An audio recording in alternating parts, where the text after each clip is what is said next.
नमस्कार. आता आपण पाहत आहोत चिंतामणी विजय अध्याय 20वा आणि या अध्यायामध्ये शारदा विवाह प्रसंग आहे. धूम्रवर्णाचे आगमन आहे. शूरसेनाशी मोठ्या प्रेमयुक्त भाषण आहे आणि स्वयंवर यंत्र रचना केलेली आहे. वक्रतुंड महाकाय सूर्यकोटी समप्रभ निर्विघ्नं कुर्मे देव सर्वकार्येषु सर्वदा. गुरुर्ब्रह्मा गुरुर्विष्णू गुरुदेवो महेश्वरा. गुरु साक्षात परब्रह्म तस्मै श्री गुरुवे नमः. आकाशपतित तोय यथा गच्छति सागरा. सर्वदेव नमस्कारं केशवं प्रतिगच्छति. गोपाल कृष्ण महाराज की जय. गणपती बाप्पा मोरया. आजचा योगायोग असा आहे की आज भाद्रपदातील गणेश चतुर्थी आहे. गणपतीचं आगमन झालेलं आहे घरोघरी.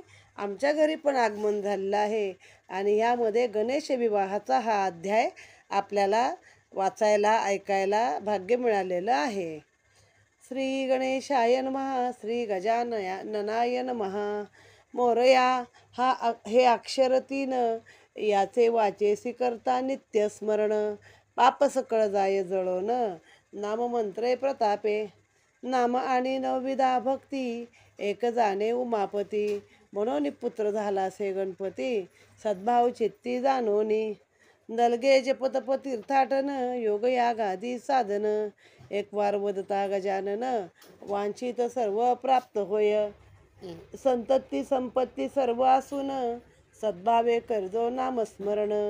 माळेचे न लागे तया कारण व्यर्थ मणी फिरवावया.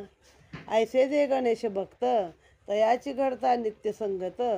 तुष्टोनी मणी एकदंत मुक्त करी तत्काळ. ऐसा नाम महिमा अद्भुत थोर धुंडी नामी रतला निरंतर. दयासागर लंबोदर हृदयी रक्षी वसोनी.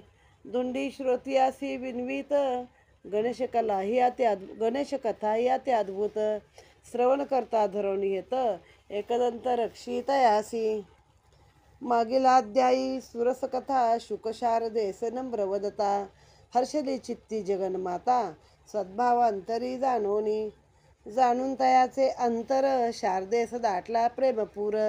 परी विनोदे वदे उत्तर हस्ती तयासी धरोनी. पक्षिया माझी तू तेजोराशी मनुष्यवाणी रम्य वदतोसी. तरी आता ठकोनी या मदसी जाऊ इच्छिसी स्वस्थानी. करावे स्वशरीराचे रक्षण प्राणीमात्रासी हे असे ज्ञान. तरी माते मानसी न जाणून केवी जासील ये वेळा. बरा जाणतोसी सुविचार भूल पाडोनी मज साचार. मी मनुष्य तू पक्षी निर्धार युक्तीनं चाले मज पुढे. शारदेची ऐकता वाणी शुकवदे मग दिनवाणी.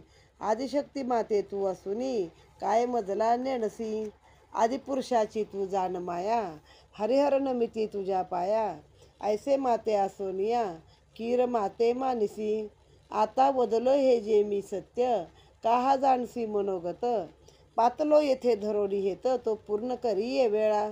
दिनवाना वदता कीर शारदेसी दाटला गैवर. घेतले तयासी अंकावर स्वास्थिता सोडूनी. म्हणे माता पिता तयाचे कवन काय असे नामाभिधान. सांगे मज मूळ जन्मकथन देश कवन तयाचा. तरी समूळ सांगे आता वृत्त जेणे श्रवण होतील हे तृप्त. देन तुझला मी अपेक्षित जे का लोट हरिहरा. वचन ऐकून यावदे कीर तो कृपे सांगतो सविस्तर. नमन करोनी या सत्वर वदता झाला ते काळी. स्वदा माधवाचे संपूर्ण केले तियेस जन्मकथन. म्हणे तयांचा जाण नंदन नाम तयाचे चिंतामणी. वदावया असुर कुमती वास केला असे स्थावर क्षेत्री. तयाची स्वरूप शोभा लक्षिता नेत्री आल्हाद चित्ती होतसे. मुखप्रभा लक्षिता जाण लज्जा पावे रोहिणी रमण. सिंधुरांगी विराजमान बालार्का समशोभत. किरीटकुंडले लखलखित तेजस्वी शुभ्र एकदंत. भाळी सोम विराजित शून्याकार स्वरूप दिसे. सरळ शुंडा शोभायमान वक्रतुंड शूर्पकर्ण. नाभी विराजे शेषभूषण पितांबर झळकतसे. चतुर्बाहू मयूरवाहन आयुधे पाशांकुशादि संपूर्ण. ऐसे सगुण निर्गुण रूप धरोन भक्ता लागी दाविले. तेज फाकिले दश दिशात त्याने भानू तेज लोपले त्वरित, ऐसा नरकुंजर रूपी भगवंत झाला सूत सुमदेचा. करावया असुर हनन, अवतरलासे हा ब्रह्म सनातन. ऐसे शारदेस करता समूळ कथन, तेव्हा गजवदन काय करी. पोपट शारदेच्या महाली जाता, मग काय करी विश्वनियंता. ते श्रोती ऐकावे सावचित्ता, एकाग्रता करोनी. धरोनी अतिथी वेश, लीला करी श्री गणेश. येतसे रायाच्या सभेस, आनंद करून ते काळी. पोपटाची माळ घालोनी, वाम करी एक किर धरला. राया सन्मुख तये वेळा, उभा राहिला सहजची. येता लक्षोनी द्विजासी, शूरसेनानंदला निज मानसी. साष्टांग करोनी नमनासी, सिंहासनी बैसवीत. अर्चन करोनी आस प्रेमाने, वदता झाला हस्त जोडोनी. महाराज आजी तव दर्शनाने, आल्हाद मणी झाला. तरी कोणता मानसी हेत धरून, आगमन स्वामीचे झाले येथ. हे माते आता करावे विदित, दासा पुला असे मी. तपोते जे दिससी गबसती, परी आश्चर्य वाटते माझ्या चित्ती. वस्त्रहीन दिगंबर मूर्ती, सर्व संगविरहित. गळा शोभत किराची माळ, वाम करी एक धरला सोज्वळ. स्वरूप दिसते अति निर्मळ, तरी माळ ही गळा कासया.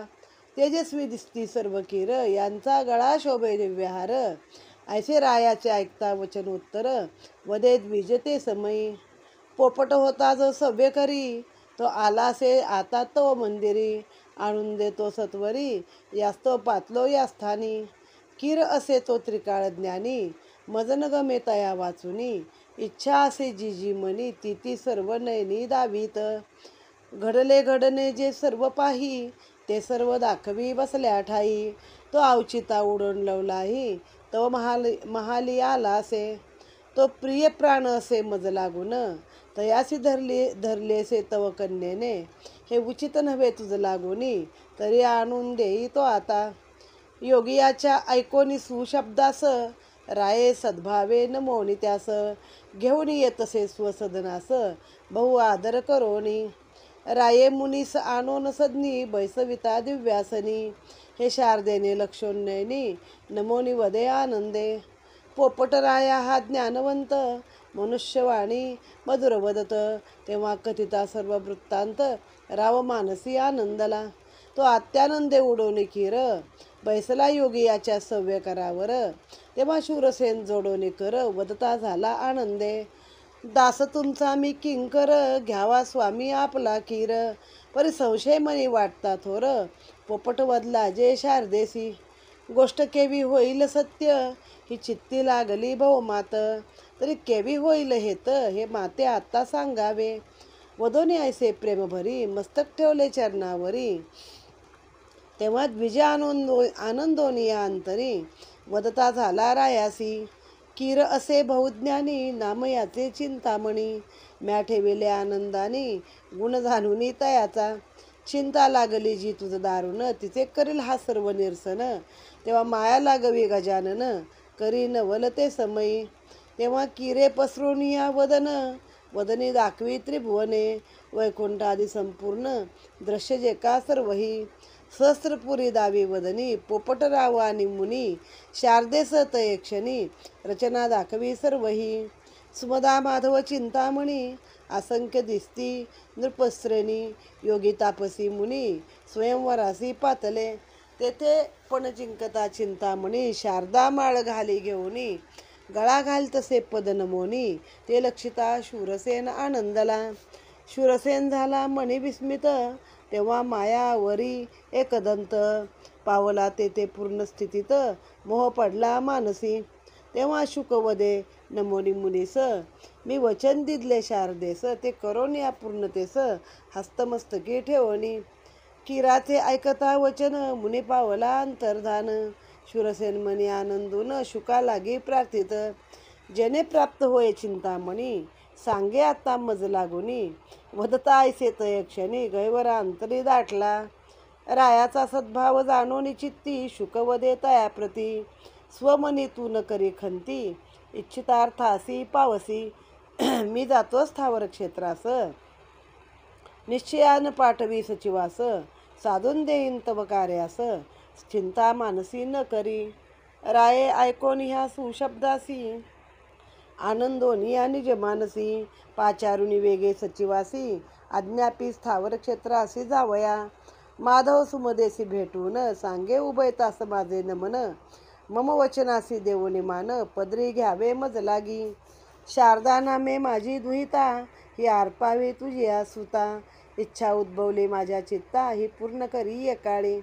मानसी न करी अनमान, नलगे माते राज्यासन. प्रारब्ध योगे करून प्राप्त होई सर्वही. तरी संशय कोणता न धरे चित्ती, पदरी घेई माते नृपती. वस्त्रालंकार हे निश्चिती, चिंतामणीसी अर्पी हे. आज्ञापुनी या तयाप्रती, वेगे पाठविसे स्थावर क्षेत्री. तेव्हा शुकवदे रायाप्रती, आज्ञा देई मज लागी. शारदेसी प्रेमे करुणी न मन, वेगे उडाला न लागता क्षण. मनोवेगे करून स्थावर क्षेत्री पातला. प्रभूच्या पदी ठेवूनी माता, कथन केली समूळ वार्ता. ते ऐकोनी एकदंता, मोदचित्ती दाटला. करावया कार्य सिद्धता, सचिवरायाचा येईल आता. ऐसी शुकवचनोक्ती ऐकता, माधव मनी आनंदला. परिसंशय उद्भवला चित्ती, सत्य केवी होईल शुकवचनोक्ती. आजवरी कधी निश्चिती, कार्य घडविले नाही पक्षियानी. ऐसा संशय माधव उठोनी, येऊन लागला कौंडिन्य चरणी. पणिद्वय जोडोनी, वदता झाला ते काळी. कथिता सकळ वृत्तांतासी, म्हणे आश्चर्य वाटे मम मानसी. पक्षी साधता या कार्यासी, केवी सिद्धीस जाईल. आम्ही अनाथ राज्यहीन, निजपदी असे शूरसेन. त्यातून कृतवीर्याचा तो नंदन, गणेश भक्त प्रतापी. केवी देईल तो कन्यारत्न, संशय मनी हा येत महान. तो आपल्या सम पाहून, अर्पिल कन्या त्याजला. सहाय्य नसे कोणी आम्हासी, अखंड आम्ही अरण्यवासी. बक्षितो सदा फळ मुलासी, स्थान लक्षिता पर्णकुटिका. त्यातून दानवाच्या काराग्रही, सत्ता मास किमपी नाही. संकटे आम्हावरी येताती पाही, ठाव नसे सुख आम्हा. दिन आम्ही अति दुर्बळ, कांचनाचा असे विटाळ. त्याहून वस्त्रे नसे निर्मळ, गेला काळ सर्व अरण्यात. तरी गोष्ट ही घडेल कैसी, हाची संशय बहुमानसी. तरी सद्गुरु तू तारका आम्हासी, नाना संकटी रक्षिता. माधवाचे वचन ऐकोनी, कौंडिन्य वदे आनंदाने. शारदा ही शूरसेन नंदिनी, प्राप्त होईल निश्चय. रायाचा सचिव येईल आता, मनी न करी तू कोणती चिंता. तरी आश्रमी जाऊन तत्वता, कार्यसिद्धी करी का. मुनीची ऐकता वाणी, सुमदा माधव आनंदोनी. मुनी ते नमन करोनी, निजाश्रमी पातले. नित्यनेमे आनंदाने, सद्भावे अर्चिती चिंतामणी. शूरसेन तो शूरसेन प्रदांत एक क्षणी, माधवासी येऊनी भेटला. नेत्री रक्षता चिंतामणीसी, मोह दाटला निजमानसी. नमोनी प्रेमे माधवासी, वदता झाला ते काळी. शूरसेन राये मजसी, पाठविले आपणापासी. राये जे का कथिले मजसी, त्याचे शब्द सांगतो. शारदा नामे माझी दुहिता, ती मी अर्पिली तुझ्या सुता. तरी पदरी घेई द्रुपनाथा, नमोनी मागतो हे तुझपासी. नलगे माते धन संपत्ती, राज्याची नसे मजला प्रीती. दैवयोगाने हे निश्चिती, आपोआप सर्व प्राप्त होय. हे तायसा माझी आमनी, तो तू पूर्ण करी आश्वासोनी. अभय वचन माते देऊनी, पाय तुझे दाखवी. काया वाचा मने करून, तव तनयासी केली अर्पण. तव पदी मी पातलो शरण, मानलेई मम वचना. सचिवे ऐसे वधून, प्रार्थिता झाला हस्त जोडून. राया लक्षिता तव नंदन, आनंद मानसी झाला. शारदा आणि चिंतामणी, एकरूप मात्रे दिसे नयनी. जोडा हा एक त्रिभुवनी, दुधा नसे शोधिता. पूर्ण ब्रह्म हा ही आदिशक्ती, पूर्ण ब्रह्माची ही ज्योती. हा चैतन्य ती प्रकृती, भेद नसे उभयात. प्रेमळ शब्द हे वदता सचिव, संतोषला से मनी माधव. जाणून अंतरे सद्भाव, आलिंगिता आनंदे. तेव्हा लग्न निश्चय करावया, पाचारले सर्व मुनिवर्या. माधवे नमोनी मुनीच्या पाया, वदता झाला ते काळी. माता पिता गुरुदेव, माझाची तू असशी सर्व. तव पदी माझा अखंड भाव, तरी विचार याचा मद सांगे. ऐकता करणी प्रेमोत्तर, वदता झाला योगेश्वर. चिंता सर्व करुणी दूर, कार्य साधी एकाळी. मान देई तू वचनासी, संशय न धरावा मानसी. करी तिथी निश्चयासी, लग्न नेमी आनंदे. ज्येष्ठ शुक्ल चतुर्थीसी, उत्तम मुहूर्त या दिवशी. अवकाश आहे त्रय पक्षाशी, नेमी तिथीही उत्तम. माधवे ऐकता अभयवाणी, लग्न नेमिले तय क्षणी. तेव्हा सचिवे वर पूजोनी, अमूल्य वस्त्रे अर्पिली. आनंदे सुमदा माधवासी, वस्त्रे अलंकार देऊन उभयतासी. नमोनिया मुनीसी, धना अपार अर्पिले. तेव्हा समस्तासी प्रार्थोनी, सचिव जातसे आनंदोनी. सहस्त्रपुरी येऊनी, शूरसेनासी भेटला. कथिता सकळ समाचार, रायासी झाला आनंद थोर. सदनी येऊनी सत्वर, कांते लागी सांगत. माधव सुतासी अर्पिली धुईता, करी शीघ्र लग्न सिद्धता. शारदेने हे वचन ऐकता, स्वमानसी आनंदली. तेव्हा लीला लागवी एकदंत, माया जयाची अद्भुत. करावया असुराचा अंत, करी विंदान ते समयी. आता या अध्यायामध्ये गणपती आणि शारदा किंवा चिंतामणी आणि शारदा या दोघांचं लग्न आहे. आता मागच्या अध्यायात तो पोपट शारदेच्या महाली आलेला आहे आणि मग तिला सांगितलं, मला जास्त दाबू नको, माझा जीव कळवळतो आहे आणि तुझ्यासाठी असा असा वर मी तुला आणलेला आहे. मग आता मागची सुरस कथा कशी पुढे आहे, तर ती शारदाला कळतं तर ती गंमत करते. ती म्हणते, तू तर पोपट आहेस, जाशील उडून, मनुष्यासारखा बोलतोस, म्हणून काय झालं.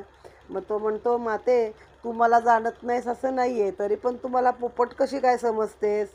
मग म्हणे, मला तू माझ्या शब्दावरती विश्वास ठेव.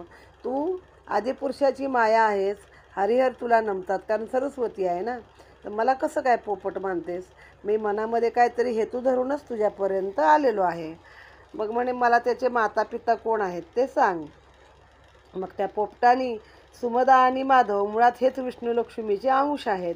त्या दोघांना त्यांची कथा जन्मकथा सांगितली मुळात. आणि मग त्याच्या पोटी हा चिंतामणी आला आहे आणि स्थावर क्षेत्राला त्याच्या निवास आहे. मग कसं तेजस्वी मुख आहे, सिंदूर अंगी, सगळ्या अंगाला सिंदूर लावलेला असतो. आणखीन बालार्कासम म्हणजे जसा तो उगवता सूर्य कसा तेजस्वी तांबूस दिसतो तसा दिसतो. किरीट कुंडला आहेत, एक दात आहे मोठा, नरकुंजर आहे म्हणजे हत्ती आणि नर यांचं ते जे स्वरूप आहे ते एकत्र आहे. सरळ अशी सोंड आहे, आणखीन मोठे सुपासारखे कान आहेत. नाभीला त्याने शेषभूषण म्हणजे नागाला आवळलेलं आहे. आता एक थोडक्यात एक कथा मला आली. आजची जी तिथी आहे ना गणेश चतुर्थीची, भाद्रपदात येणारी गणेश चतुर्थी, तर याची कथा काय आहे. तर एक कथा अशी आहे की गणपती उंदरावर बसून कैलासाला शंकराच्या दर्शनाला चालला होता आणि तेव्हा तो उंदरावरून घसरला आणि मग त्याला चंद्र हसला. मग त्याने चंद्राला शाप दिला की तुझं तोंड काळं करशील. मग चंद्र पूर्णच अदृश्य झाला. मग तेव्हा सगळ्या देवांनी प्रार्थना केली आणि मग सांगितलं की आजच्या तिथीला फक्त लोकांनी चंद्र बघू नये, तो बघितला तर काहीतरी तुमच्यावर किटाळ येईल. आता दुसरी एक कथा मला अशीच वाचायला मिळाली की गजानन उंदरावरून चालले होते आणि तिथं समोर साप आला. तर साप बघून उंदीर घाबरला आणि थरथर कापायला लागला. मग गजाननानं पडला, घसरून पडला. मग गजाननानं जे लाडू मोदक खाल्ले होते पोटातले ते सगळे बाहेर आले, पोट फुटलं आणि बाहेर आले. मग गणपतीने काय केलं, ते सगळे परत गोळा केले, आपल्या पोटात टाकले. आणखीन ते नाग घेतला हातामध्ये जो आला होता तो, त्यानंच आपलं पोट आवळलं, कंबरबंद केला त्याला आणि पुढे चालू पडला. अशी एक कथा आज मला 2 कथा अशा ऐकायला मिळालेल्या आहेत. मग इथं पण असंच ते आहे, कमरेला पितांबर आहे, पाशांकुश सगळे आयुध आहेत हातामध्ये, चतुर्बाहू आहे. आणखीन कमरेला त्याच्या काय आहे तर सर्पाचं भूषण आहे कमरेला, नाभीला शेषभूषण आहे असं, आणि दशदिशाला ह्याचं तेज फाकलेलं आहे असं तिला वर्णन करून त्या शारदेला सांगितलेलं आहे. मग आता तो शारदेला असं सगळं कथा सांगत असताना गणपतीने काय करावी गंमत, तर पोपट तिकडं शारदेच्या महाली गेला तर ह्याने एक पोपटांची माळच घातली आपल्या गळ्यामध्ये आणि आपल्या हातावरती पण एक पोपट घेतलेला आहे आणि द्विजाचं रूप घेतलं ब्राह्मणाचं. आणि तो या शूरसेना राजाच्या दरबारामध्ये आला. त्याची मुलगी आहे शारदा. मग तिथं आला, राजाने आपलं त्याला आसन दिलं, बसवलं, पूजन केलं आणि म्हणे, मी कुठं बघितलं नाही, हे काय तुमचं वस्त्रहीन आहे, दिगंबर मूर्ती आहे गळ्यात पोपटाची माळ आहे, एक पोपट हातावर आहे, तर हे काय कुठलं रुपडं तुमचं काय कारण आहे? तर मग त्याने सांगितलं की एका हातावर तो दुसऱ्या पोपट होता ना, सव्यकरी म्हणजे उजव्या हातावरचा, तो माझा पोपट उडून इकडं आलेला आहे आणि तो तुझ्या कन्येच्या माली आला आहे. त्या पोपटासाठी मी इथपर्यंत आलो आहे. तो माझा पोपट अतिशय हुशार असून त्रिकाळ ज्ञानी आहे, त्याला सर्व काही कळतं, सगळ्या गोष्टी कळतात. त्या पोपटासाठी म्हणे मी आलो. मग आता रायाने काय केलं तर त्याला आपल्या शारदेच्या माली घेऊन गेला आणि तिथं बघितलं तर खरंच पोपट तिथं होता. मग पोपट पण लगेच याच्या हातावरती येऊन बसला. मग सांगितली पोपटाने मागचं पुढची कथा, म्हणजे शारदेनंच सांगितलं की या पोपटाने मला काय काय सांगितलं आहे, माझ्यासाठी कसा वर आणलेला आहे चिंतामणी नावाचा, आणि त्याच्याशी माझं लग्न करा म्हणून हा पोपट म्हणे संदेश घेऊन आलेला आहे. मग शूरसेनाला पण आनंद झाला. म्हटलं ठीक आहे, आपण त्यांना आता मूळ पाठवून देऊ, सचिवाला पाठव तुझ्या सांगितलं पोपटानीचं. त्याच्यामध्ये काय केली गंमत, आणि म्हणजे सगळी गणपतीचीच माया. त्या पोपटानं तोंड उघडलं. आता पोपटाचं तोंड केवढंसं मला सांगा, पण त्या पोपटाच्या तोंडामध्ये अख्खं ब्रह्मांड दाखवलेलं आहे. ते थोडासा संशय आला ना शूरसेनाला, की आता पोपट म्हणतो ते कसं काय सत्य असेल, जरी तो मधुरवाणीनं बोलतो आहे गोड आपल्याशी, पण पक्ष्यांनी कुठं कधी लग्न जमवलीत का, असं काय कुठं ऐकलेलंच नाही, तर कशावरून हे सगळं ह्या पोपटाचं सत्य आहे. असं जेव्हा तो मनामध्ये विचार केला तेव्हा गणपतीनं ती माया दाखवली. त्याने आधी सांगितलेलं असतं की मी या पोपटाचं नाव पण लाडाने चिंतामणी ठेवलेलं आहे आणि याला सगळं त्रिकाळ ज्ञान आहे. मग तरी पण ह्याच्या मनामध्ये आल्यामुळं चिंता लागली म्हणे तुला, ती चिंता म्हणे तो दूर करेल, कारण ह्याचं नाव चिंतामणी आहे. मग त्यानं तोंड पसरलं, आतमध्ये ब्रह्मांड, तिथे पण शस्त्रपुरी नगरी आहे, त्या नगरीत पण पोपट आहे, राव आहे आणि मुनी. मुनी असे शारदेचं सगळेजण तिथं त्याला दिसलेले आहेत. मुनी म्हणजे हा स्वतः गजानन आला ना मुनी बनून, तो पोपट आहे. आणि राव म्हणजे शूरसेन राजा आहे, शारदा पण आहे, आणि तिथं पण दाखवले सगळे. मग सुमदा माधव दाखवले, चिंतामणी दाखवले, बाकीचे राजे दाखवले. काय कल्पनाशक्ती आहे बघा आपल्याला. असं ते हॅरी पॉटर वगैरे बघितल्यावर आपल्याला वाटतं की त्यांनी किती कल्पनाशक्ती वापरली. अरे त्यापेक्षा आपल्या पोथ्यांमध्ये आहे. आता पोपटाच्या तोंडात एवढं सगळं दिसलंय बरं. आणि मग तिथं दाखवलंय की चिंतामणीनं स्वयंवर जिंकलं, शारदेनं त्याला माळ घातली. म्हणजे पुढे होणाऱ्या सगळ्या घटना त्या पोपटाच्या तोंडामध्ये दिसल्या. मग त्या रायाला पटलं. मग म्हणे त्याला सांगितलं की तुझा जो सचिव आहे ना तो तिकडे पाठवून दे म्हणे, सुमदा माधवांच्याकडे तो बोलणी करायला. आणि चिंतामणी स्वतः अदृश्य झाला, गेला निघून विप्र. मग त्या पोपटाच्याच चरणाशी राया लागला की बाबा हे लग्न आता तू कसं काय जुळून देशील, कारण आज पण कधी पक्षाने कार्य घडवलेलं मी ऐकलं नाही आहे. मग तो म्हणाले तू ब्रह्मांड दिसलं की नाही माझ्या तोंडामध्ये, म्हणजे मी आहे ना काहीतरी वेगळा, तर काळजी करू नको. आणि मग गेला तिकडे सुमदा आणि ह्यांच्याकडे सांगायला की असं असं तुम्हाला शूरसेन राजाचा प्रधान तिथं येईल. मग तेव्हा आता ह्याला पण संशय पडला की असं कसं होईल, माधवाला पण संशय पडला. हा पाखरू सांगतोय, गोड बोलतोय, पण भरोसा काय, पक्षाने कधी लग्न जुळवलीत का, त्याच्याही मनात संशय येत असतो. आम्ही एक तर म्हणतो अरण्यात राहणारे वनवासी, आम्ही कंदमुळं फळं भक्षण करतो, सतत आमच्यावरती दानवांचा पहार आहे, राक्षसांचा, आमच्याकडे सत्ता नाही, आमच्याकडं काही नाही. आणि असं असताना ते आमची मुलगी का, त्यांची मुलगी आमच्या मुलाला का देतील. बरं तो शूरसेन राजा सिंहासनावर आहे ना आत्ता, मग तो स्वतःसारखाच एखाद्या राजकुमाराला आपली मुलगी देईल राज्य असणाऱ्या. मग आता ही मुनीची, मग काय झालं, त्यांचा विश्वास नाही, त्यांचा विश्वास फक्त कौंडिन्य मुनींवर. मग कौंडिन्य मुनींकडे गेले. मग मुनींना सगळं सांगितलं. मग मुनी म्हणाले काय काळजी करू नको, खरंच राजाचा सचिव येईल आणि तेव्हा तू त्या लग्नाला हो बोल, आपलं कार्य पूर्ण कर, जा त्याचं स्वागत कर. मग या आश्रमाने आले, आपल्या नित्यनेम काही दिवस चालला होता. मग एक दिवस खरोखरी शूरसेन राजाचा प्रधान तिथे आलेला आहे आणि त्यानं सांगितलं आहे की त्यांची मुलगी आहे ती तुमच्या मुलाला चिंतामणीला देऊ केलेली आहे. आणि एवढंही सांगितलं की त्याच्या शब्दातच सांगतो राजाच्या, माझे शब्द नाही आहे, की मला काय कुठल्या राज्याचा लोभ नाही आहे. जे काय होतं ते आपले आपण होतं, कारण त्याला पण राज्य असंच मिळालं ना, बापाने हाकलून दिला होता सहस्रार्जुनानी, तिथं त्याला राज्य मिळालं आहे. तर म्हणजे काय मला असंच कुठल्या गोष्टीचं लोभ नाही आहे, तर जे होणार ते होणार आहे. तर माझी मुलगी मी तुमच्या मुलाला दिलेली आहे. आणि माझा मुलगा, तुमचा मुलगा म्हणजे गजानन आहे आणि माझी मुलगी ही सरस्वती आहे. तर दोघं हे पूर्ण ब्रह्मा आणि आदिशक्ती आहेत. ही पूर्ण ब्रह्माची ज्योती आहे, पुरुष आणि प्रकृती आहे, उभयतामध्ये काही भेदच नाही आहे. तर आपण आता त्या दोघांचं लग्न लावून देऊया. तू माझ्या वचनाला मान दे, नाही म्हणू नकोस, आणि तू हे लग्न करून दे. मग कौंडिन्य मुनींनी सांगितलं, त्यानं विचारलं काय करायचं. म्हणे करायचं लग्न. आता मुहूर्त आहे तर ज्येष्ठ शुक्ल चतुर्थी, चतुर्थीलाच आहे गजाननाच्या सगळ्या गोष्टी. ज्येष्ठ शुक्ल म्हणजे आता आपला भाद्रपद आहे, मग याच्या मागचे 2 महिने त्या चतुर्थीला तू दोघांचं लग्न धर म्हणून सांगितलेलं आहे. मग तेव्हा सचिवानी वर पूजन केलं, मूल्य वस्त्र त्या आईबापाला दिली, चिंतामणीला दिली, वर पूजन केलं आणि शस्त्रपुरी येऊन शूरसेनाला भेटला आणि सांगितलं की आता ह्यांचं लग्न आपण ठरवलेलं आहे आणि आम्ही ते ठरवून आलो आहे.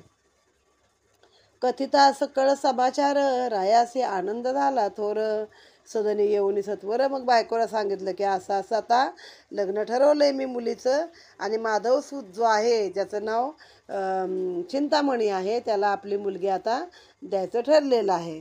मग तेव्हा आता गणपतीने काय अशी लीला दाखवली आहे की तिथे धूम्रवर्ण पण त्या ठिकाणी येतो. तेव्हा लीला लागवी एकदंत, माया जयाची अति अद्भुत, करावया असुराचा अंत, करी बिंदान ते समय, जो इच्छा मात्रे करून अनंत ब्रह्मांडे करी निर्माण, तो करावया सूर हनन, करी पूर्वा पुरते काळी. लग्नतिथी होता नेमस्त, नारद विचारी स्वचित्तात, अजून असुराचा करुणी अंत, मग कार्यसिद्धी करवावी. ऐसा विचार करुणी म्हणी, काय करी मग नारद मुनी, वेगे पातला असुर भवनी, मायापुरी ते काळी. येता लक्षून नारदासी, धूम्रवर्ण आनंदला निज मानसी, नमोनिया पदांबुजासी, सिंहासनी बैसवीत. षोडशोपचारे करून प्रेमे अर्चिला ब्रह्मनंदन, मुनीचे सुहास्य लक्षिता वदन, वदे प्रार्थोन ते काळी.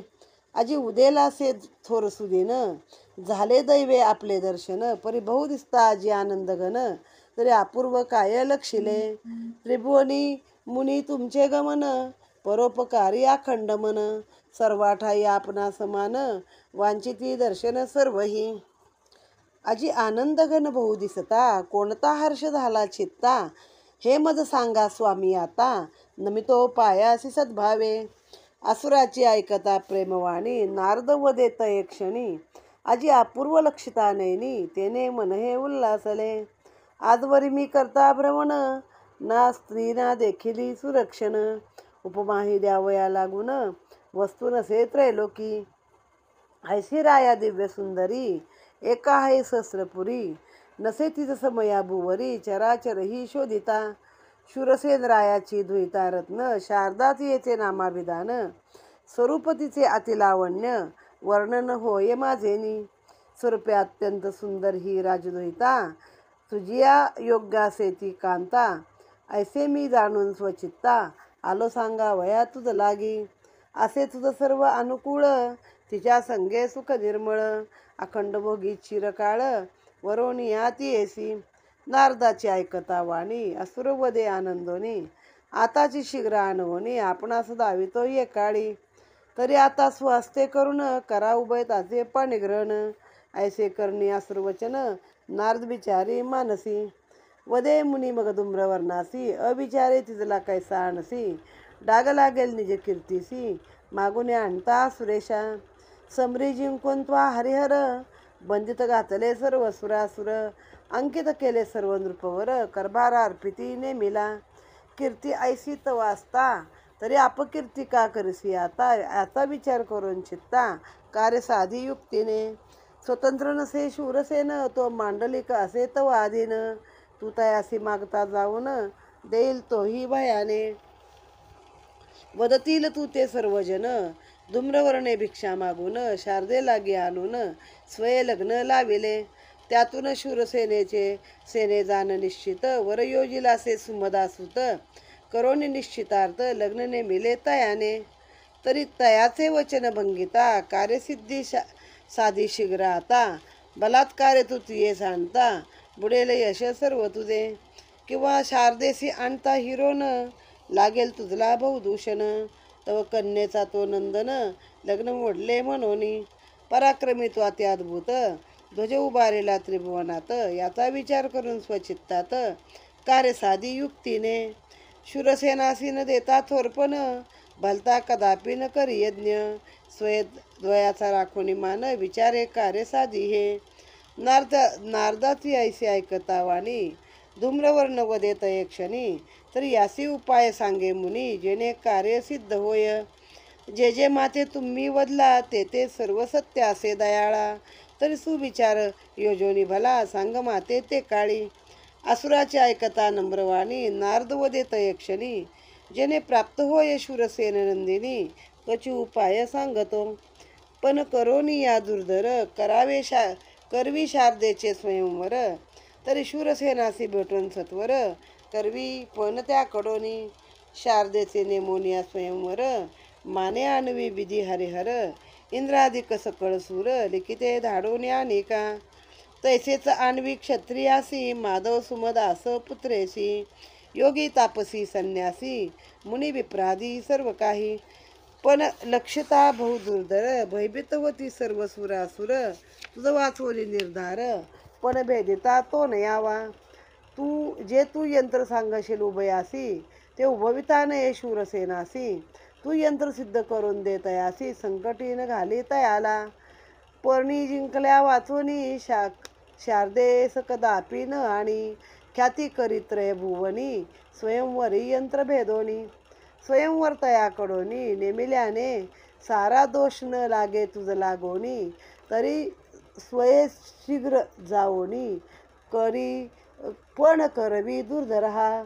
शूरसेनासीन दाविता भीती, यंत्र उभोनी दे तया प्रती. लिखित पाठ होणे निश्चिती, बहुमाने आणवी सर्वासी. जे जे न्यून्य असेल तयासी, ते सर्व तू दे तयासी. ऐकता मुनीच्या वचनासी, धूम्र वर्णानंदला. तेव्हा मुनी लागी वदे असुर, स्वामी कथेला मी सुविचार. तरी मी स्वय जाऊन सत्वर, शूरसेनासी बोधितो. तयासी मनीन दुखविता, कार्य साधितो जाऊनी आता. धूम्रवर्णायसे वदता, नारद मुनी आनंदला. असुरासी तेव्हा पुसोनी, नारद गेला स्वर्गभुवनी. धूम्रवर्ण मनी आनंदोनी, सहस्त्रपुरी निघाला. संगे सचिवासह दळबार, आणि कबीर थोर थोर. सहस्त्रपुरी अतिसत्वर, महाद्वारी पातला. धूम्रवर्ण येता सभास्थानी, शूरसेन त्वरे पुढे जाऊनी. आणिक तयासी बहुमानाने, आदर करोनी आणि सभेसी. निजपदी तयासी बैसवून, म्हणे उदेला आजी भाग्य दिन. भेट दिदली मज लागून, स्वय येऊनी आपण. तरी माते कान पाचारिले, लिखित कान पाठविले. जरी सेवक येताय वेळे, तरी तव भेटीस मी येतो. की वेळीने पाठविला करभार, की वचन उल्लंघिले मी साचार. म्हणून घडले ते सत्वर, स्वय आपणा लागोनी. अन्याय माझा असला जरी, सर्वस्वी तू क्षमा करी. तेव्हा आसुर तोषोनी अंतरी, वदता झाला आनंदे. प्रेमे धरुणी तयाचा हस्त, आपणा समीप बैसवीत. चिंता न करी काही मनात, तुझ्या भेटीसी पातलो. आश्वासुनी ऐसे तयासी, म्हणे नाही केले त्वा अपराधासी. काही कारणे यावयासी, प्रसंग आजी घडला असे. कळता माते एक वार्ता, तो भेटीस आलो नृपनाथा. ती समक्ष न पाहता, संशय न फिटे सर्वदा. यास्त स्वय येथे यावया, भाग पडले मजराया. त्यात गुप्त कार्य हे मनी जाणोनिया, तो भेटीस तव पातलो. कर्णोकर्णी ऐकली वार्ता, लावण्यवती असे तव दुहिता. ते मी मागू पातलो आता, इच्छा मनी धरोनी. राया कन्या बहुत रूपवती, ती ते करावी स्वय युवती. ऐसा हेत धरून चित्ती, तव भेटीसी पातलो. अन्य काम नसे काही, कार्यास्तव पातलो तुझ्या गेही. तरी तव कन्येचा विवाह पाही, करी स्वहस्ते तू आता. मान दे तू आता मम वचनी, राज्य करी आनंदानी. शूरसेने ऐसे ऐकता वाणी, घाबरलासे ते समयी. काळजी घातली जेवी सुरी, की लोटून दिदले पर्वत दरी. तेवी शब्द हे कोचती अंतरी, स्तब्ध झाला ते दवा. शब्द न फुटे सर्व दिन वदन, सचिव तेव्हा शब्द न फुटे वदावया. थरथर कापू लागली काया, नेत्री अश्रू ते समयी. स्त्रवू लागले दुःख बरे, घाबरे झाले सभाजन. लक्षिती सर्व दिन वदन, सचिव तेव्हा त्वरे धावून. सावरवणी बैसवी राया ते. धूम्रवर्णे हे लक्षिता नैनी, पाहे रायाकडे विलोकनी. तेव्हा स्वहस्ते तयासी सावरोनी, बैसविता आनंदे. मग असुरवदे आगाराया, कन्येस आलो मी मागावया, तरी तुझला दुःख व्हावया, काय कारण सांग पा. कन्यापुत्र दयासी असती, तयासी पावया सर्व येती, ऐसी असता जगाची रीती, तर दुःख याचे का मानिसी. कन्या राया ही उदरी येता, पालन करती माता पिता, उपवर्ती जाण होता, वर पाहुणी अर्पिती. घरी न ठेवती कन्येला, अर्पती पाहुनिया वराला, हे का न जाणसी तू नृपाळा, दुःख व्यर्थ हे का मानसी. पराक्रमी थोर पाहुणीवर, त्यासी अर्पिती हा निर्धार, हा जगी असता विचार, तरी अन्याय काय त्यात माझा. तरी काय म्हणून या तुझला, दुःख झाले हे नृपाळा, निसंशय सांग मजला, विकल्प म्हणी न धरिता. आता इकडं चिंतामणीचं आणि शारदेचं लग्न ठरलं आणि मग नारदाच्या मनी विचार आला की अजून एका राक्षसाचा वध करायचा आहे. धूम्रवर्ण अजून बाकी आहे. तो झाल्याशिवाय हे काही पुढचं लग्नाचं कार्य नको. आधी त्याच्याकडनं आपण ह्या राक्षसाचा वध करून घेतला पाहिजे. मग नारद उठले आणि गेले धूम्रवर्णाच्या दरबारामध्ये. व नारद कसे तिन्ही लोकात फिरतात ना, त्यांना सगळीकडं मान आहे. मग झालं, त्याने काय केलं, त्याला बसवलं सिंहासनावर, पाय धुतले, त्याचं पूजन केलं धूम्रवर्णाने. राक्षस पण दानव असले तरी पूजन करायचे आपल्या मुलींचं, कारण त्यांची क्षमता माहिती असायची. तर म्हणे आज सुदिन उदवला आहे की तुम्ही आज इथं आलाय, पण तुम्ही एवढे आनंदी का दिसताय. नारदाचा चेहरा एकदम आनंदी. तर म्हणे आनंदी का दिसताय, त्याचं कारण मला सांगा. तर मग सांगितलं की राया, एक शूरसेन नावाचा आहे शस्त्र. आता जो शस्त्रार्जुन होता ना, तो खूप पराक्रमी होता. तो काही या राक्षसांना ऐकला नसता, पण त्याचं परशुरामाच्या हातून मरण झालं. आणि मग शूरसेन आपला गणपती हेच करतो, म्हणजे भक्ती मार्गात आहे. तर त्याला काय एवढं राज्याचं हे नाही. ते सगळे राजे ह्या धूम्रवर्णाचे मांडलिक होते. तर म्हणे त्याला एक सुंदर मुलगी आहे, तिच्यासम अशी त्रिभुवनात कोणी नाही, शारदा तिचं नाव आहे. तर ही मुलगी तुला शोभून दिसेल, तर तू तिच्याशी लग्न कर. आता बघा तो वयानं किती मोठा असेल, कारण मुळात सुमदा त्याची पुतणी आणि त्या पुतणीचा मुलगा म्हणजे ह्याचा नातूच आहे. आणि नातवासाठी ती मुलगी बघितलेली आहे आणि ती आता ह्याच्याशी लग्न कर म्हणून नारद सांगतात. आता नारदाचं कारण वेगळं असतं. तर म्हणे त्यात काय आहे, मी आत्ताच जातो आणि त्याला सांगतो मला तुझी मुलगी दे आणि तू लग्न कर, माझ्याशी लग्न करायचे. नारद म्हणले असं नको करू, अशाने तुझा काय मान राहणार नाही. तू गेलास म्हणे आणि मागून आणलीस तर तो तुझा मांडलिक आहे, तुला भीतीनं देईल. तर म्हणे लोक म्हणतील ह्याने भीक मागून बायको आणले. जर तू लढाई केलीस आणि लढाईमधनं घेऊन आलास तर लोक म्हणतील काय की ह्यानं ती जबरदस्ती केली म्हणेन तिला घेऊन आलेले आहे. असं नको करू. तर तू त्याला प्रेमाने जा, बोल, भेट आणि असं एखादा पण लावायला सांग. असा पण लाव की जो लोकांना सगळ्या भल्यांना अवघड असेल. मग असं एखादं यंत्र बनव तू स्वतः, त्याला नेऊन दे. त्याच्याकडे काही कमी जास्त असेल ते सगळं त्या स्वयंवरामध्ये पुरव. आणखीन सगळे देव, दानव, ऋषी, मुनी सगळ्यांना तू आमंत्रण दे स्वतः आणि सगळ्यांना बोलवून तिथं घे. आणि तू तिथं तो पण तू जिंकशील म्हणे, बाकी कोणतं जिंकणारच शकणारच नाही. असं यंत्र तू बनव की तो पण तुझ्याकडूनच पूर्ण होईल. आणि मग तू म्हणे राजरोसपणे त्या मुलीशी लग्न करून तिला तू इकडे घेऊन ये. कारण नारदाला तो म्हणे जर असं करू नका तसं करू नका, तर मग मला तुम्हीच उपाय सांगा ना नारद मुनी. लढाई करू नये आणू नको, प्रेमानं सांगू नये आणू नको, तर कसे आणू. तेव्हा नारदाने हा उपाय सांगितलेला आहे. बरं, विधी हरिहर म्हणजे ब्रह्मा, विष्णू, महेश, इंद्र, चंद्र सगळ्यांना लिखित लेखी पाठव, सगळ्यांना बोलव, मोठा सोहळा कर. माधव, सुमदा, योगी, तापसी सर्वांना तू बोलव. सगळे तुला तर ते एवढा मोठा दुर्धरपण पाहून भयभीतच होतील आणि शेवटी तो पण तूच जिंकणार आहेस, असं नारदाने सांगितलं. मग हा मणी आनंदला आणि गेला शूरसेनाकडे.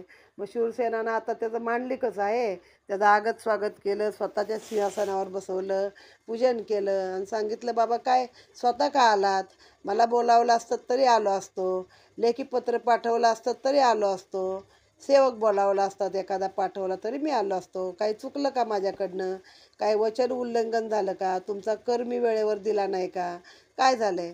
तर मग हा धूम्रवर्ण म्हणला असं काही झालेलं नाही आहे, मी सहज तुझ्या भेटीला आलो आहे दुसऱ्या कारणाने, बस म्हणे तू. आणि मग त्याला सांगितलं की असं मी लोकांच्या तोंडून ऐकलं की तुला खूप सुंदर कन्या आहे, तर माझी अशी इच्छा आहे की तिच्याशी मला लग्न करायचं आहे. तर तू आत्ताच म्हणे माझ्या वचनाला मान दे आणि तुझ्या कन्येचा माझ्याशी विवाह कर आणि तू आनंदाने इथं राज्य कर, तुला कोणी काही म्हणणार नाही. आता ह्याला असं झालं की जशी काय काळजात सुरी घातली, काय एखाद्या पर्वतात दरीमधनं मला ढकलून दिलंय. त्या डोळ्यातनं अश्रू वाहू लागले, थरथर कापायला लागला. मग शेवटी सगळी प्रजाच एकदम शांत झाली ना, अख्खा दरबार शांत झाला. मग त्या प्रधानाने कसं बसं त्याला शांत केलं आणि खाली बसवलं.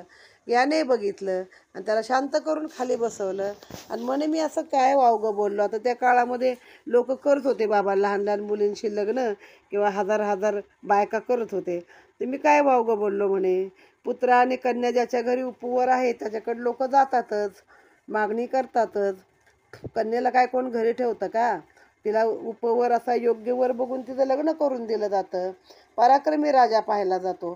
तर मी काय ह्यात माझा दोष काय आहे? तर तू काय चिंता करू नको मनामध्ये, आणि जे काय तुझ्या मनात खरी गोष्ट आहे ती तू मला सांग. जे उभयताला आनंद होईल अशीच गोष्ट मी सत्य करेन असं सांगितलं. शूरसेने शब्द ऐकता आल्हाद झाला तेने चित्ता, नम्रपणे झाला वदता धूम्रवर्णा लागोनी. जरी माते तू अभय देशील तरी मी सांगेन वृत्त सकळ, असुरे शब्द ऐकता प्रेमळ वदे अभय करासी अर्पोनी. राया ज्या योगे करोनी दुःख न होय तुझ्या मनी, त्यात कार्य घेईन मी साधोनी सत्यवचन हे माझे. तव चिंता मी वारोणी समस्त त्यात साधली पूर्ण करोनी हेत, तरी भीती न धरता मनात वृत्तांत मज सांगेजे. अभयवाणी असुर वदता शूरसेन तेने हर्षोन चित्ता, झाला समूळ वृत्त कथिता असुरा लागे आनंदे. शारदा नामे मम दुहिता ती म्या अर्पिली सुमदा सुता, तिथी निश्चय मी दयावंता केला असे माधवासी. देतो मी तव सुतासी तनया स्वमुखे वदलो मी असुरवर्या. आता नाही म्हणून तया केवी सांगू विपरीत, अनावयासी मूळ धाडले आता आणि तया ते नकार देता. चिंताही बहु उपजली चित्ता संकटी पडलं द्वैपक्षी. तू असशी सत्ताधीश मानले पाहिजे तो वचनास, यात माझा उपाय न चाले खास तवा अधीन मी म्हणोनी.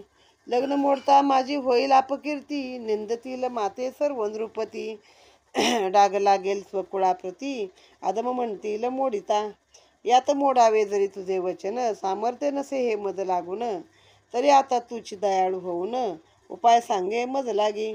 आयशा संकटी मज लागून येते जरी आता मरण, न होते माझे काळे वदन अपकीर्तीतून मुक्त झालो. याते उपाय नसे किंचित, या योगे भ्रमले माझे चित्त, विचारहीन सुचे किंचित जिवंत मेलो मी सारखा. रायाची ऐकता दीनवाणी असुर आश्वासितसे प्रेमानी, जे मी सांगतो तुझ लागोनी त्यात कल्याण उभयताचे. बद्धता न पावे तव वचनासी पालन होय स्वधर्मासी, निंदतील ना कोणी तुझसी ऐशा सुशब्दासी सांगतो. दुर्धरपण आता करोनी स्वयंवर करी तू नेमाने, त्यात कार्य बी साधीन निश्चयाने स्वयंवर शारदेचे केलिया. गजानन माया ही अत्यद्भुत द्वयासी तियेने केले भ्रांत, रक्षावयानी जे भक्त असुर हनन करोनी. असुर जीवाग्नी ती बैसोनी वदती झाली विश्वजननी, जी आदिशक्ती प्रणव रूपिणी अगम्य करणी ती याची. शूरसेन असता परमभक्त त्यालागी करता भ्रांत, झाला असुर वदनासी मोहित लीला पूर्व ही जयाची. धूम्रवर्णाचे ऐकता वचन वदता झाला शूरसेन, काही नसुते मज लागून विचार शून्य झालो. पण करोनिया दुर्धर केवी करावे हे स्वयंवर, हा नसुते मज विचार तरी सुविचार सांगे तू आता. शूरसेन वदता दीनवदन वदे आनंदे धूम्रवर्ण, विचार सांगतो तुझ लागून स्वयंवर केवी करावे. लोह शूळ निर्मोनी अत्याद्भुत, दशयोजने रोवणी भूमीत, वर्षत योजने गगनचुंबित, त्याभोवती शतसूळ हे नेमस्त, गोलाकार चौभवती तव मध्यस्तंभी अग्रावर्ती. निर्मावी राया एकपुरी दश योजने ती चक्रापरी, अग्रावरी फिरे शूळाच्या दशसहस्र असुर तयापरी. दश सहस्त्र असुर त्यावरी, ते कृतांतासी जिंकिती समरी, दशवदन प्रधान तयावरी, रक्षावया सर्वासी. मम कांताजी लंबिका, धाकतीचा देवादिका, रक्षावयाती सकळिका, महाली बसेल जानराया. लोह आरगळा तियेचे हस्ती, दशयोजने वज्राकृती, फिरवी बैसोनी महालाभोवती, रक्षण करावया यंत्राचे. वीर असेल जो ख्यातिवंत, तयाने उड्डाण घेऊन गगनात, वरच्यावर युद्ध अद्भुत, अघोरवरती करावे. अंत करोनी आसुराचा, पराभव करावा रावणाचा, वध करोनी लंबिकेचा, हस्तचपेटे पुरी चूर्ण करावी. लोहशूळ मग हस्ती धरोनी, समूळ घ्यावा उपटोनी, तयाची शतखंडे करोनी, धरणी तेव्हा स्पर्शावी. किंवा किरण थोर साधोनी, गगनी जावे स्वबळे उडोनी, महाल घ्यावा सर्व उचलुनी, मस्तकावरी ते काळी. महालास सर्व असुर, हस्तचपेटे करोनी चूर, पराभवनी दशकंदर, वध करावा लंबिकेचा. पण ऐसा जो भेदील सकळ, तयासी शारदा घालील माळ, ऐसे यंत्र प्रबळ, उभवी आता मम आज्ञे. यापरी लिहोनी लिखितासी, पाचारी नृपसुरासुरासी, योगी तापसी संन्यासी, मुनिद्विजासी आणवी. त्याने बाधा न येत वचनासी, त्यात राये करावे स्वयंवरासी. उचित असे हे क्षत्रियासी, पण करोनी आरपावी. पराक्रमी जो असेल महान, तोची भेदीला हात व पण, त्याने पुरुषार्थ तुझा घन, होईल त्रैलोक्या माझारी. वसुंधरा ही सर्व गाजवून, उत्सव करी आनंदे करून, त्याने तव कीर्ती होईल महान, जगा माझी अद्भुत. स्वयंवर करावे अति पवित्र, क्षत्रियासी हे असे उक्त, त्यात तूही अससी गणेश भक्त, ध्वज उभारी कीर्तीचा. शारदेसारखे दिव्यरत्न, देई पुरुषार्थासे अवलोकून, धन्यता घेई आता करून, जगा माझी नृपश्रेष्ठा. तर तू राया विचारवंत, साध्य करी स्वमनोगत, सर्व असे तुझला विदित, विचार करी या गोष्टीचा. स्वमनोरथ साध्य करता, लक्षावी मनी जगविरुद्धता, त्यात सर्वाचे विचार ठसवून चित्ता, साधावे कार्य स्वविचारे.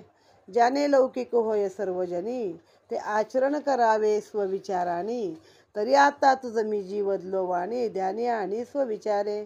गजानन माया ही अतिघन, मोह पावले सकळ सभाजन, तेव्हा धूम्रवर्णाचे ऐकता वचन, राव वदे ते काळी. पुढील अध्यायी ही सत्कथा, पावन होय श्रोता वक्ता, शारदेची सत्कथा ही नित्य वाचिता, अनंत संकटे दूर होती.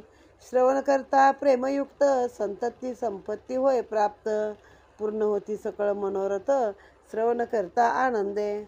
भक्तप्रिय तू गजानन, धुंडितोपदी अखंड लीन, दयासागरा तू सच्चिद घन, सगुण वादविसी दयाळा. धुंडी प्रिया विनायका, जगद उद्धारा भक्त पालका, दासहृदयी वसोनिका, लीला वदसी तुझी तू. इति श्री चिंतामणी विजय ग्रंथ, श्री गणेश पुराण आदी गणेश भागवत, यातील सारांश परिसोत भक्त विशंतीतमाध्याय रसाळ हा. श्री गजाननार्पणमस्तु. मग जेव्हा प्रेमानं त्या असुराने विचारलं शूरसेनाला धूम्रवर्णाने की तुझं कारण काय आहे ते मला सांग, कन्या ही तर आज न उद्या द्यायचीच असते ना कुणाला तरी, मग मी मागितली तर काय झालं. मग शूरसेन त्याला म्हणला, जर तू मला अभय देणार असशील तर मी तुला घडलेली गोष्ट सगळी सांगेन. तर मग त्याने अभय दिला की काही तू काळजी करू नको, मी तुला काही करणार नाही आहे, तर तू तुझं काय घडलेली घटना आहे ती मला सांग. मग त्याने सांगितलं, माझी मुलगी मी मुळात सुमदासुताला चिंतामणीला दिली.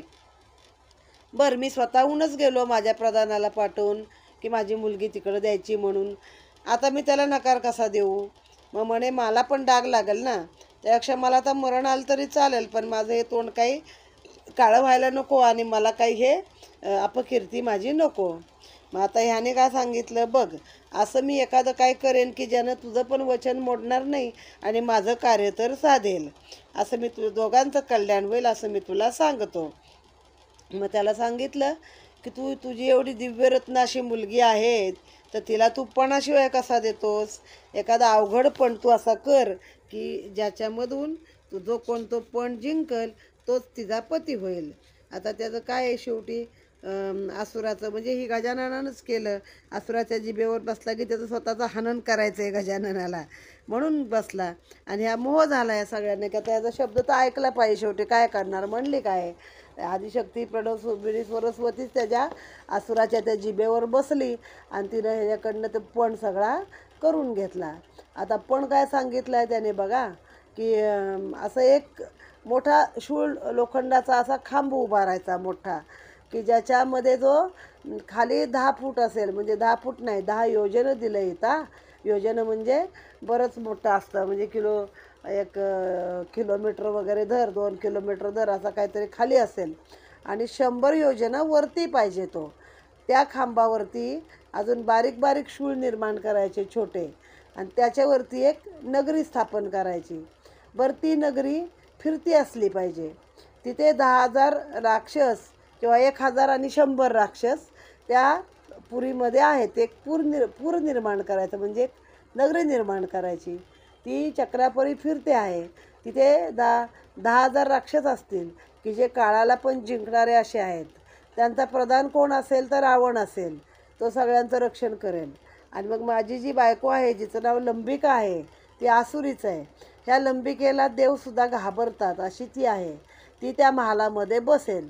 तिच्या हातामध्ये एक लोखंडाची अर्गळा म्हणजे एक साखळी असेल मोठी. काही ठिकाणी अर्गळा म्हणजे आडसर आहे, दरवाजाला लावायचा आडणा आहे, असा पण शब्द आहे. तर ही लोखंडी अर्गळा किंवा साखळी आहे. तर ती वज्राकृती अशी गोल गोल गोल फिरवत ती महालाभोवती बसेल. 10 योजने वज्राकृती, आणि त्या यंत्राचं रक्षण करेल आतल्या. मग जो कोणी वीर असेल त्यानं वर आकाशात उडून जायचं, वरच्यावर. आणखीन त्या राक्षसांचा सगळ्या अंत करायचा, रावणाचा पराभव करायचा, आणखीन लंबिकेचा वध करायचा. आता परस्पर बायकोचा काटा निघाला की दुसरी बायको करायला तयार आहे ना. आणि शिवाय ती पराक्रमी आहे. आणि ती नगरी सगळी एका हाताच्या ठोशामध्ये आडवी पाडून चूर्ण करायची. मग तिच्या हातातला जो लोहशूळ आहे तो हातात धरायचा, जो नगरीवर येतो त्याचे तुकडे करायचे 100, आणि तेव्हाच खाली धरणीला स्पर्श करायचा. तोपर्यंत सगळं वरच्यावर करायचं. किंवा दुसरं काय आहे, याने गगनात उडी मारावी. ती एवढी मोठी नगरी आहे, ती सगळी मस्तकावर घ्यावी स्वतःच्या, आणि हाताच्या चपाट्यानं ठोक्यानं ती नगरीचा पण चुरा करावा, आणि ते राक्षस पण मारून टाकावेत, आणि लंबिकेचा पण वध करावा. असं जो कोणी करल त्याला शारदा माळ घालील, असं हे यंत्र प्रबळ एक तू उभव, असं सांगितलेलं आहे. मग सगळे अनेक राजे रजवाडे, सगळे ऋषी मुनी योगी तापसी सगळ्यांना बोलो. जो हा पण भेदल तर तुझाही पुरुषार्थ राहील, की ह्याने असा बाबा मोठा पण आपल्या मुलीसाठी केला होता म्हणून. आणि ही सगळी अशी धरणी गाजवू आपण, आणि मग विवाहाचा मोठा उत्सव करू. त्यात तू गणेश भक्त आहेस, तुझ्या कीर्तीची ध्वजा उभार. शारदेसारखं असं दिव्यरत्न कोणी पराक्रम केल्याशिवाय त्याला काही तू देऊ नको, असं सांगितलेलं आहे. राजा, तू विचारवंत आहेस, विचार कर. तुझंही कुठे शब्द खाली पडणार नाही, आणि मला जे साध्य करायचं ते मी साध्य करेन, असं सांगितलं. आता इथं गजानन माया अशी मोठी बिकट आहे, की सगळे त्याच्या शब्दाला बोलले, आणि त्यांनी हा पण करायचं ठरवलेलं आहे.